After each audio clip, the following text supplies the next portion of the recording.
Assalamualaikum warahmatullahi wabarakatuh.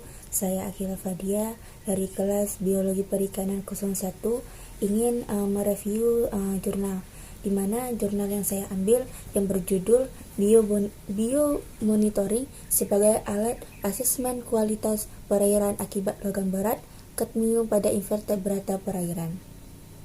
Di sini saya akan mereview sedikit jurnal yang mana aktivitas masyarakat sebagai kegiatan perikanan, baik itu perikanan tangkap dan budidaya, industri dan pariwisata, menyebabkan banyak bahan pencemar yang masuk ke dalam perairan.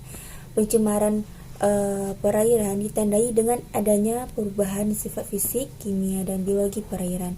Bahan pencemar akan membahayakan kehidupan organisme maupun efeknya secara tidak langsung terhadap kesehatan manusia. Salah satu jenis logam berat yang memasuki perairan dan bersifat toksis adalah kadmium. Jadi merupakan logam berat yang sangat berbahaya karena tidak dapat dihancurkan oleh organisme hidup dan terakumulasi ke lingkungan.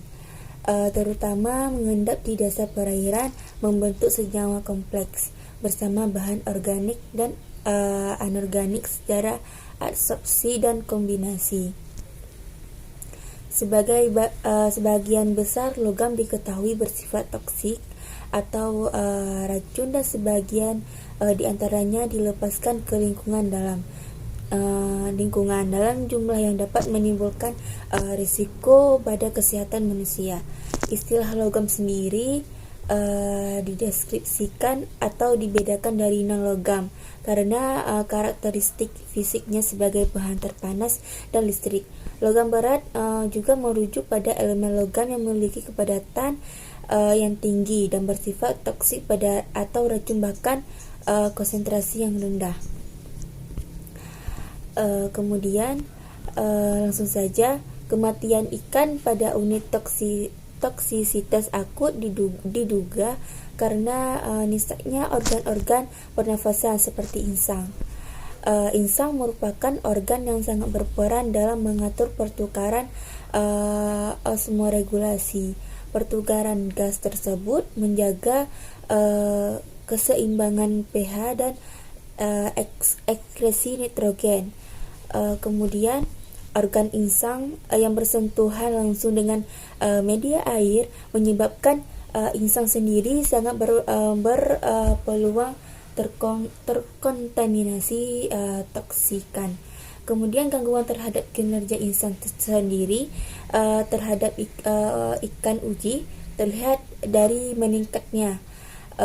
Kemudian gerakan overkulum insang pada awal masa pemaparan limbah sendiri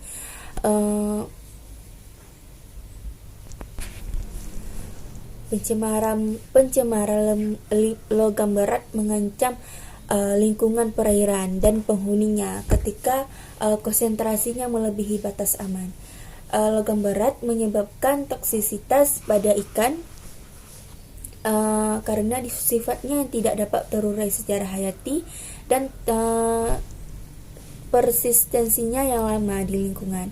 Tinjauan ini menyelidiki pengaruh logam berat pada perkembangan awal pertumbuhan dan reproduksi ikan, embrio atau larva ikan sendiri, dan setiap tahap perkembangan embrio merespons keracunan secara berbeda dan bervariasi dari spesies ke spesies lainnya.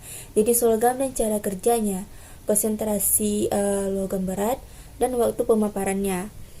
Banyak logam berat dianggap sebagai elemen nutrisi penting yang secara positif meningkatkan pertumbuhan dan pemanfaatan pakan ikan, tetapi setelah melewati batas maksimum yang dapat ditoleransi.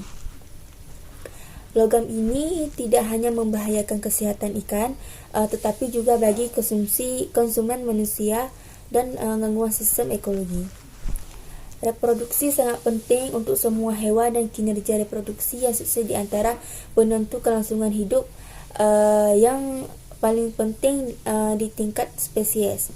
Pencemaran logam berat ini berdampak negatif terhadap kinerja reproduksi ikan, yang secara langsung mengakibatkan rendahnya kualitas gamet yang dapat mempengaruhi tidak hanya tingkat keberhasilan pembuahan, tetapi juga penetasan serta kelangsungan hidup keturunannya.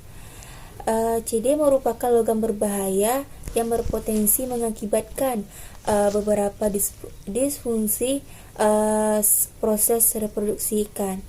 Berbagai penelitian juga menunjukkan beberapa kesulitan dalam kinerja reproduksi ikan, seperti struktur oosit yang abnormal, folikel kosong dan garis folikel yang hilang, retraksi serta kondensasi sitoplasma, penurunan GSI total dan sebagainya.